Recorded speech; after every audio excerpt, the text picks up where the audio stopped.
When you care about current affairs, it's on the OShow. Welcome to the OShow, Canada's pro-democracy podcast. As promised, I am joined today by Charlie Angus of Meidas Canada and the leader of the Canadian resistance against the Trump regime. You know, there has never been a more important time to have these pro-democracy conversations. As independent podcasters, we do the work that we do to really get the truth out there and the conversation to protect Canada going, especially when we have corporate media owned, much of it by US interests, that are flooding Canada with misinformation, disinformation, MAGA propaganda. In the last couple of days, we've seen so much of it. We're going to get to all of it. Please subscribe to Meidas Canada if you haven't already, and please subscribe to the OShow. That's how you can best support our independent work. Let's get to 10,000 subs this month, Canada, on the OShow, and to all of our listeners around the world. I've heard from so many of you in the last 48 hours as I've been pumping out clips about the US situation in the world, and there are so many people who support Canada. So thank you so much for that. Charlie Angus, my friend, welcome back to the OShow. Hey, thanks so much for having me, and thanks for the good work that you've been doing, and just keep driving that the necessity of speaking about democracy in this age of idiot gangsters. Well, isn't it crazy? I saw somebody on Facebook saying how, is anybody else seeing their feeds flooded with US MAGA invasion propaganda this past weekend? And I said, yes, that's why I've put out 3 times my normal clip ratio, right? Like, we have to do everything that we can. So I promised our audience that we would get right to it and cut right through it, Charlie. When I had you on the podcast the first time, it was a year ago, and you and I did a threat assessment, and we're in agreement, probably as outliers at the time, that the 51st state rhetoric was deadly serious. And here we are a year later. We've had an invasion of Venezuela, obviously an unlawful one happening. We've got Colombia under threat now from the US with troops amassing at their border overnight. We've got the likes of the Trump administration, Republicans, Rubio, and others just salivating at the idea of taking Cuba after all these years in the failed Bay of Pigs attack many years ago. We've got threats to Greenland that are causing an emergency meeting of the Danish parliament overnight, scathing comments from European allies about the US in regards to their threats to Greenland. We've got NATO under threat of extinction. If you listen to the discussion about the Greenland conversation happening in Europe, we've got the Coalition of the Willing meeting about what to do about Ukraine. We've seen the Chancellor of Germany, Merz, say that he'll take responsibility for Ukraine's security now. And we've got Ben Marcellus of the Meidas Touch Network, your colleague, saying that Canada, that Carney to a man, is now the leader of the free world. And of course, we have China, very, very angry about what's happening in Venezuela at the UN, saying some harsh things about the US. Imperialism run amok. We've got this gangster state, as you talked about. So my question to you, and it's a tough one, Charlie, I thought that the US was lining up to have the spheres of influence, where she gets Asia and Putin gets Europe, maybe Netanyahu gets part of the Middle East, and he gets the Western Hemisphere, which honestly reduces the US down to just a regional bully, not the leader of the world. So I think it's stupid on levels. I thought that's what we were looking at. But given the fact that Russia's got a submarine in the Atlantic following one of these Venezuelan tanker boats, and China's angry about Venezuela, South America is speaking, or South Africa spoke up about it, I feel like we're in a world war. So which is it, a world war or spheres of influence, imperialist realignment? Well, I mean, Sergei Lavrov, who was one of the very first people Donald Trump invited into the White House and then announced when he'd fired Comey, Sergei Lavrov is Putin's hard man, and he said that we've been in a global war for some time, a hybrid war. I don't think we want to think about it like that, but I think this is the reality. I get a feeling it's like I've got this 1938 redux feeling. First it was Rhineland, then it was Sudetenland, then we sold out Czechoslovakia, hoping that the beast would be happy, and then we were forced to face it all down in Poland. And I think we're a year now down the road from where we were. I was very frightened last year because of the obvious threat to Canada, and I felt we were on our own. I had been at the NATO meetings in Brussels a year ago, and I did not get a good sense from the UK or any of our big brothers over there. I thought that if push came to shove, we'd be thrown under the bus. A year on, we are now in very, very, very serious moment in this confrontation, particularly in Greenland. But I'm feeling a little more sure of Canada's place in the world because Canada has stepped up in this last year. We haven't seen Keir Starmer step up. Germany, maybe, I don't know. France, sort of. I mean, I love Ireland, but they don't really have much of an army. So it's Canada. Canada has been in Latvia. Canada's been in Ukraine. Canada knows if Greenland falls, we're next.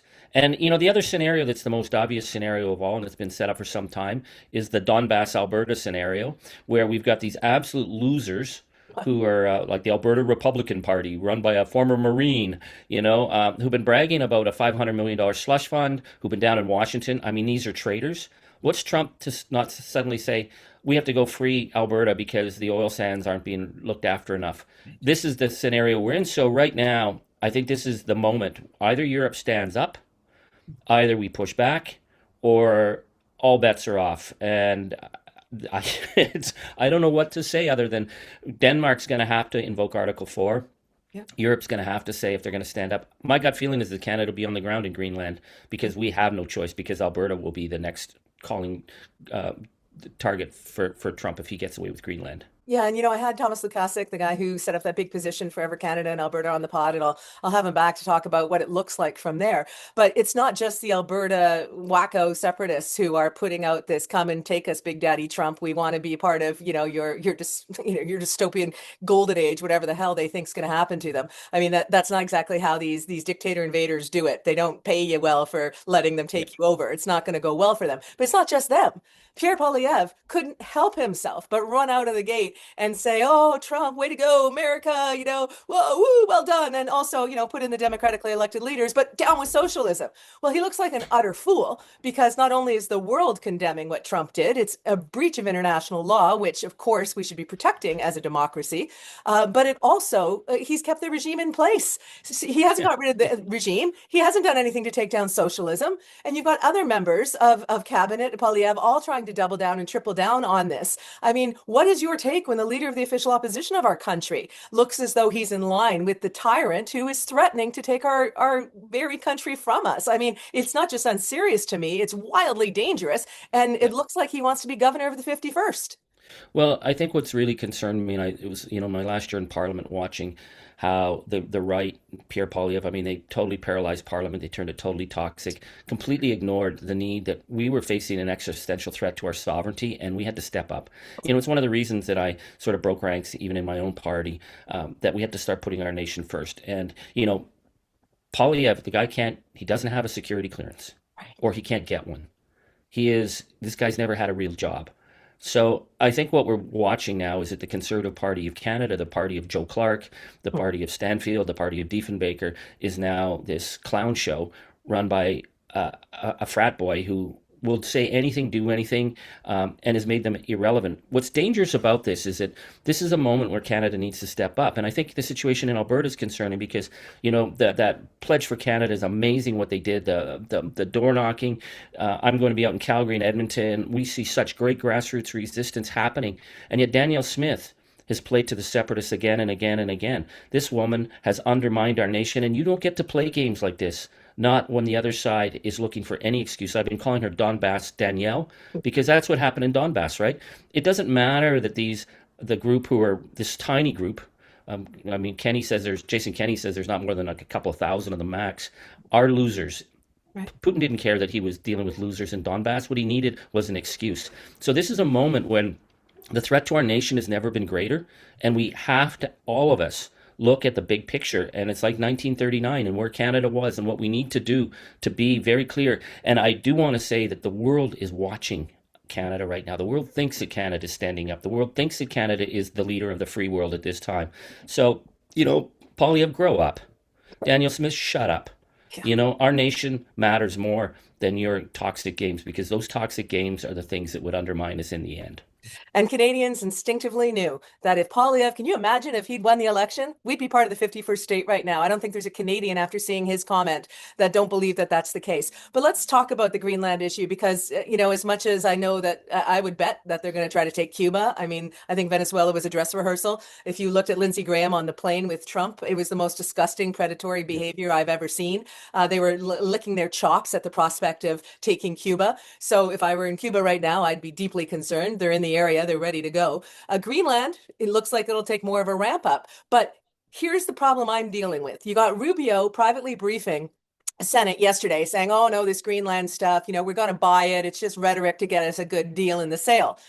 But then you have Stephen Miller, losing his fascist mind on CNN, saying, right is might, it's the iron rules of the world, the powerful take what we want, we're taking Greenland, right? His wife, of course, put out the Greenland Yeah, meme. yeah. And so I'm looking at Rubio and I'm like, didn't you say, Rubio, on Saturday at that terrible, terrible press conference that we should all believe what Trump says because Trump's a man of action, and if we didn't know before, we know now. If you didn't know now, you know. So how is it that Trump can be saying full-throatedly that he's coming for Greenland and that military's on the table and that they have to take Greenland, that we're supposed to believe a word that comes out of Rubio's mouth, giving us these false assurances? I mean, false assurances about peace in Ukraine have dragged that war out for 3 years with Putin and his games. Like, where are you with this gaslighting, in my mind, attempt from Rubio to settle us all down?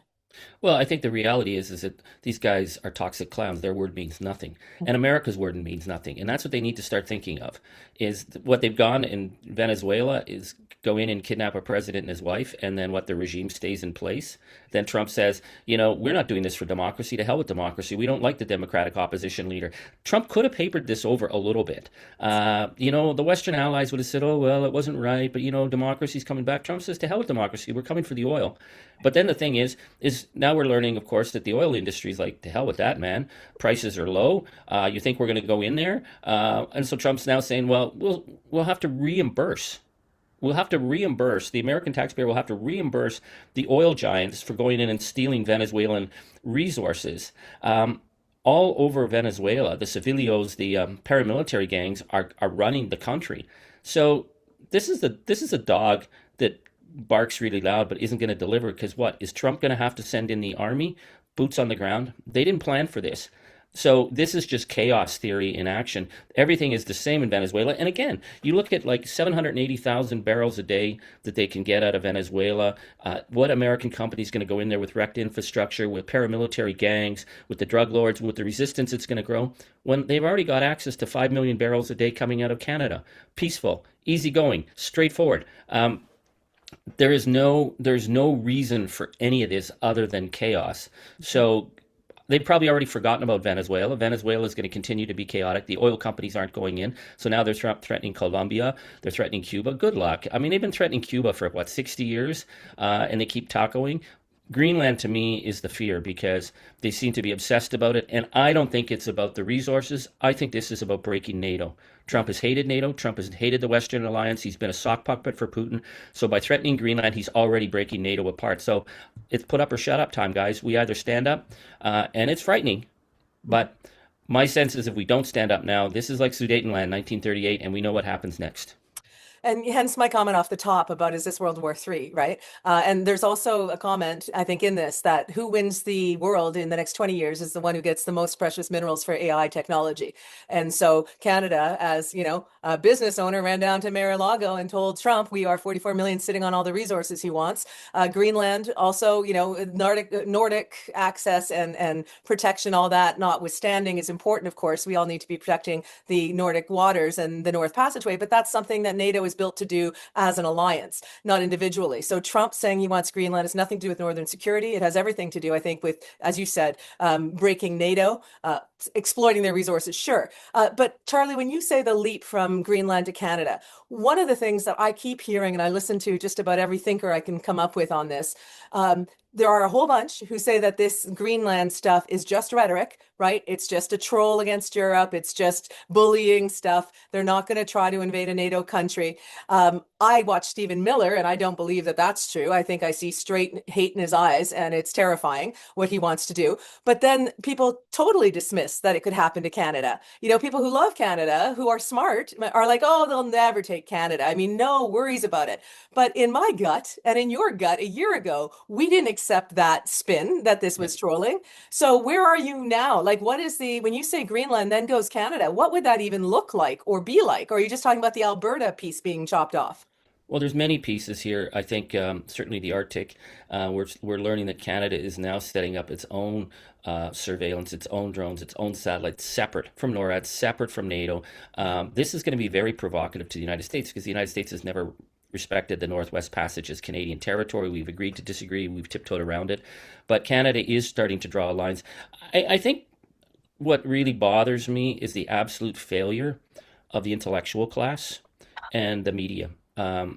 And this is why programs like yours, this is why I joined Meidas Touch, is that, we keep getting told, patted on the head, oh, whatever, don't worry. CBC has been an absolute abject failure on this file from the get-go because we have our talking heads, those brilliant, world-weary, cynical people who've seen it all. Well, they haven't seen this. They don't know what the hell they're talking about. Admit it. But, it's like, oh, Trump will be Trump. But now let's look at the latest polling numbers of Pierre Poilievre that came in overnight. Like, why the hell are they wasting our time? This is why people are pulling out of that, because what I've learned from traveling from one end of the country to the other and being called all the time to come and travel and meet people is that ordinary Canadians get it. This is what has been, I find, amazing, is that ordinary Canadians understand the threat. Ordinary Canadians understand the mission. Ordinary Canadians organized the biggest, most effective boycott in political history that has destroyed the American bourbon market, destroyed American tourism. We've been taking the fight relentlessly. But what have you seen in the media about this? It's all, well, let's go investigate the snowbirds who do go to Florida and talk about how they feel. It's like they failed us. But the upside is ordinary Canadians understand the threat. And that's what gives me hope. I'm hopeful that Canadians recognize that our nation is a threat here and that these guys aren't kidding around. And just to your point about, like, are they serious, are they not? I think what's dangerous about them is that they are so erratic and stupid. They aren't working to a master. There is no master plan. So is a tweet in the middle of the night going to be something that sets this all in motion? I mean, the Danes stay up all night monitoring Trump's whack job tweets, and now it's the whack job tweets of, Katie Miller and all the rest of them. These are the areas that make it dangerous because we're not dealing with some kind of strategic plan here. We're dealing with chaos theory and belligerent thugs. They did put out, though, a national security strategy, whatever their foreign strategy, that spelled this out, Project 2025 stuff. So they laid it out, the spheres of influence, the fact they were going to have hemispheric dominance, the Dunro doctrine garbage. So they are telegraphing, if you will, what the big plan is. And, I look at Stephen Miller, who we can all argue is probably the most repulsive of beings right now on this planet that we have to look at on our TV screen.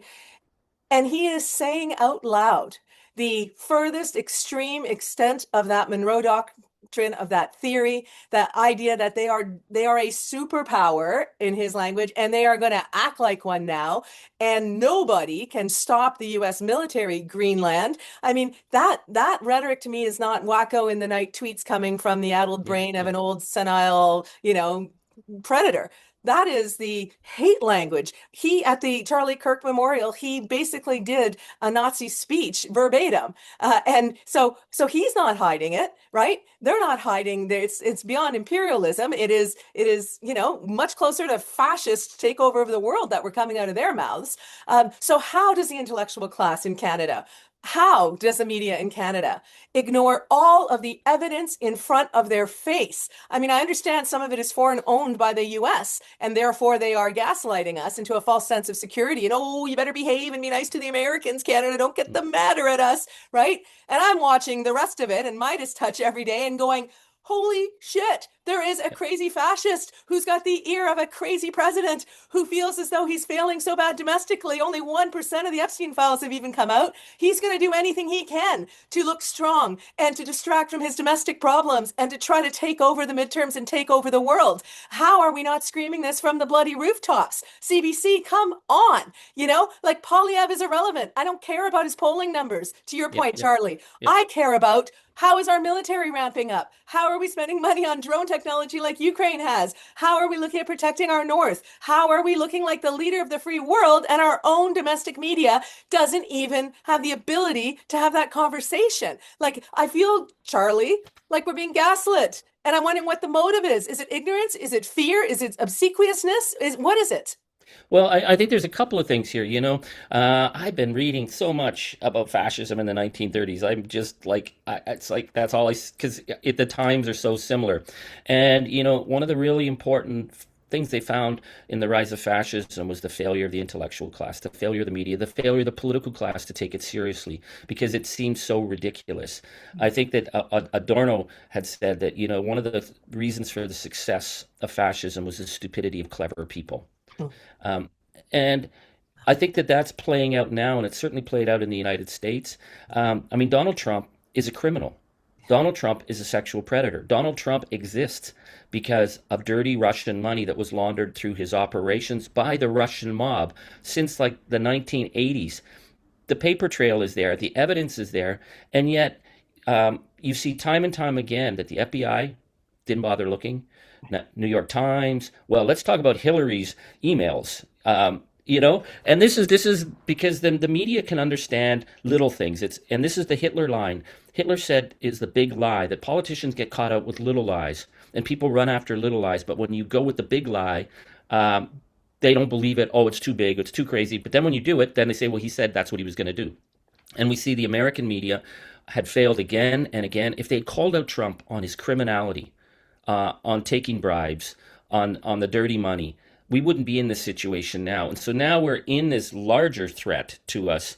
A good example was CBC finally talked about the 300,000 person volunteer force that the government has talked about. And, I was on with Ben Meidas about that. I was like, this is a game changer. You're talking about 300,000 volunteer defense force. This is as serious as it's been since the Second World War. And finally, the CBC did a thing. And, I adore, total respect for Murray Brewster, a guy who knows more about the military than I'll ever know. But I mean, it was so negative. And it's like, where would they get the uniforms? And how would they get people to sign up? And CBC is like, just burning this thing to the ground. Well, I don't know who CBC listens to, but people call me every single day saying, how do I join? What do I got to do? I'll run drones. 300,000, you'll get 1 million people. Yeah. So let's start talking about why Canadians are so determined to protect their country. I know that's not what you're going to hear on Cross Country Checkup with the evidence. I mean, did you hear them about Venezuela? Like, it was crazy, like as though this was just another normal day of international politics and, I think that that need to, I understand U.S. paid media needs to gaslight us so that we're caught like a little groundhog running around that's fat and easy to grab. I want us to be a fucking porcupine, Charlie, where our spikes fly every time they get near us and we make it damn difficult to take a bite. That's where my head is at. And I think most Canadians agree with that. Cross Country Checkup. The OShow has created this community after every single pod. There's like 10% of our viewers get on and have a big discussion about all these things. And it's not what you hear in Cross Country Checkup. It's not this. It's people saying, how do I fight? I'm in my 70s. I still have my faculties. I have some resources. I love my country.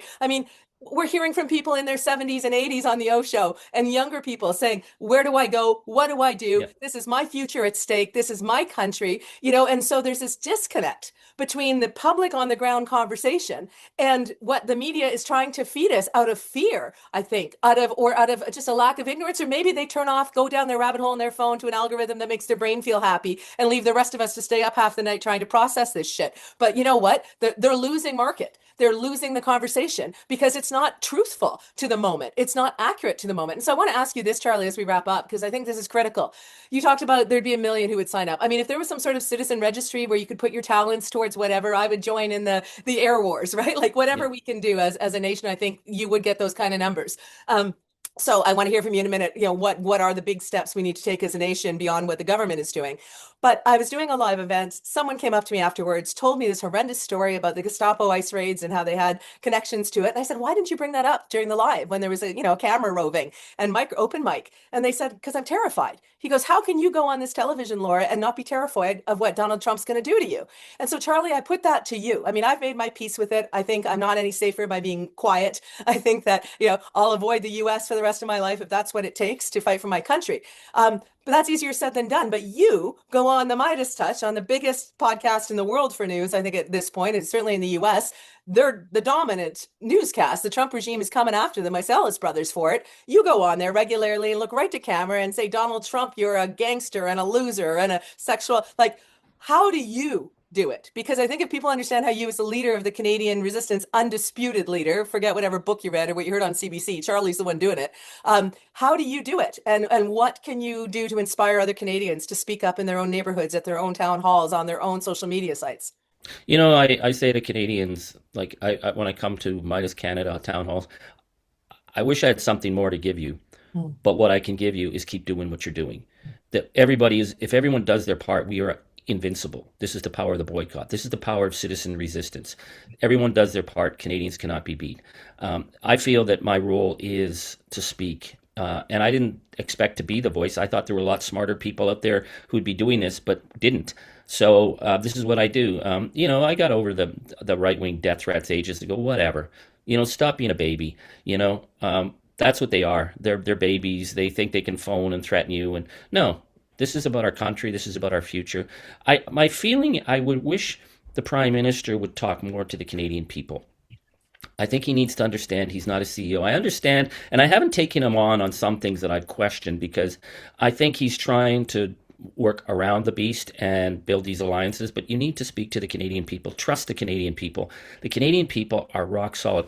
I think we need to be looking at the Citizens Defence Force as a grassroots, set at the local level, set at neighborhoods, making sure that we have people who are ready to go out and check on their neighbors. Say there's an emergency, people who are going to get trained up in drones, people who are going to get trained up in helping search and rescue, people who are willing to step up. I don't know. I'm thinking that we need something like a Canada, defense, a Canada Civil vow. War or vow? Yeah, and that the Canadians agree that they're going to sign up. I will defend my country, .ca, something like that. And what can you do? How can you help? It is a huge undertaking. But I think this idea that we're going to run this from the top down and it's going to be military and blah, blah. No, it's going to be at the local level. That's where the resistance is going to happen. That's where the resistance is happening. I encourage the Prime Minister to think creatively outside the box, to make Canadians feel that they're part of the defense of our nation. It doesn't mean we're going to be marching up and down the street in formation or forming militias. It's about creating that web so we're no longer isolated. We're no longer afraid. We know that our neighbors got our back and we've got theirs. And again, then we become unbeatable. Nothing can stop us. Well, I love that. And it sounds like you might be the one starting that I'll defend my country.ca thing, because I don't know if they've got the bandwidth for it. But you mentioned the web. Yeah. I mean, I posted a reality check video from the last OShow because I've gone to 3 days a week now just to try to keep up with this misinformation out there, right? And it went around the world. It went viral around the world. Yeah. I'm hearing, and I said, the US is no longer a friend of Canada, no longer a friend of the EU, right? We need to boycott. We need to avoid travel there, right? We need to stand up now. And I'm hearing from people in Scotland and France and Australia and all over saying, yes, Absolutely. Canada, Yeah. let's do it. Because, the US was created by money. And you said that, it's just chaos underlining. I think it's greed. Trump said that he's going to take $3 billion in oil money this morning, and he'll be the one who's going to, dole it out, right? So greed is part of their chaos. So get them where it hurts. Get them with the greed. Cut off the deals. Don't buy their military equipment. I mean, how are we going to buy military equipment from a country that's threatening us and says they're going to put a kill switch in the F-35s or whatever? Yeah. So I mean, economic force might be the greatest force to the boycott that you've been so vocally leading for the last year. Canada has proven ourselves. We've proven ourselves. We didn't obey in advance. We didn't say we're the mouse, you're the elephant, come stomp on us. We said, no, fuck you. We love you Americans who don't want Trump, but until the rest of you speak up and stop him, we're going to have to punish all of you economically because you put us in this position. And I don't know about you, Charlie, but if I see one more big American account, intellectualist, whatever, say, oh my God, how is this happening? Canada, we're so sorry. You know what I'm saying to them now? Even guys I respect, like Tom Nichols and others, I'm saying, prove it. Prove it. Yeah. No, I mean, piss off. Right. We crushed the bourbon market. We crushed California wine. Boom. We American farm industries, Farmageddon, they're calling it. We're actually having a pretty good year for farming in Canada. We're moving in on markets that were Americans because you know what? You bully people, you throw them around. It's like I said, it's like the guy who threw you around and stole your lunch money and pushed you in the locker, and then he had his birthday party and nobody came. And that's the Americans saying, come on, Canada, why don't you like us? Come back. It's like, no, we're done with you. And we will be done with you for a long, long time. Once you restore the rule of law, once you stop keeping people in cages, once you stop threatening your neighbors, once you actually start having, do you have even a functional government? Like, do I hear anything from Democrats ever? Once we start to see that you are trying to be a democracy, then maybe we'll start to come back. But until then, I love New York. I love Chicago. I'm not coming back. I will never go step foot in that country again because I'm not going to El Salvador for having tried to go down on 42nd Street to, see the sights. Well, if they can threaten Kelly, who is a decorated military veteran senator who was running the space shuttle program, he's an astronaut, the top of the top in the US. If they can threaten him with execution for speaking up and telling the truth, right? And now try to take away all of his stuff. What are they going to do to the Canadian who steps foot over the border, whose phone has something critical of Trump? Who doesn't have something critical of Trump on their phone? So I like, someone said, oh, you're calling the US enemies, Laura. I said, I've never called them an enemy, but they're no longer a friend. If anything, they're a stranger to me now from what they were my entire life. And if they want to be a regional bully and and give up their global dominance as the leader of the free world, Canada, as Carney said, will pick up that mantle, not in a military, might is right, hard power way, but in a smart power way. We've got soft power, we've got some economic power, and we've got respect. And I have a tremendous amount of respect for you, Charlie, Angus, and the work that you're doing. And I'm so glad you're selling out in your live venues across this good country. I'd like to have you back on more than twice a year, because I think this conversation needs to be cross-pollinated and supported as much as possible. Any way, of course, that I can help out, or OShow viewers Absolutely. can We help want to out. get the OShow onto the Meidas, get you come on and talk on Meidas Canada, and we'll talk about some of the issues Well, let's 'cause keep we have amplifying. we have a global audience right now. Right. I thought whoever listened to Canadians before, well, they're listening to us now. Yeah, and I think we're in 37 countries, and some of them shock me who's listening to us. But we are the tip of the spear in the Yeah, opposition to the Trump absolutely. regime. Yeah, And yeah. the world respects us again for our courage, like they did for when I lived in Belgium. And everyone would thank me for what the Canadians did there in Belgium to liberate them, right, in the Second World War. I'm very deeply familiar with how Canada is loved and respected, and I'm so proud of what we're doing and proud of the resistance you're doing. I'm here for you anytime. And I think the bigger point is we have to cross promote and amplify all of the independent pro-democracy voices in this country, because we are fighting up against a fire hose of dangerous Absolutely. Yeah, disinformation. yeah, Thank, absolutely. All right. Thank you thank so you so much. much, Charlie. Take care. And, One day fuck it, longer, one my day friend. stronger. I love it. Take care. When you care about current affairs, it's on the old show. And when you want to get clear what's going on here, it's on the old show.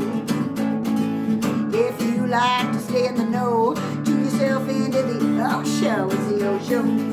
Laura Babcock's the old show. And with a lot of great gas, she puts them to the test on the old show. Yeah, there's no doubt they'll be calling them out on the old show. You gotta stand for something or fall for it all. Canada, you hear the call of the old show. It's a podcast, the old show. Laura Babcock's the old show. Stay informed with the old show, old show.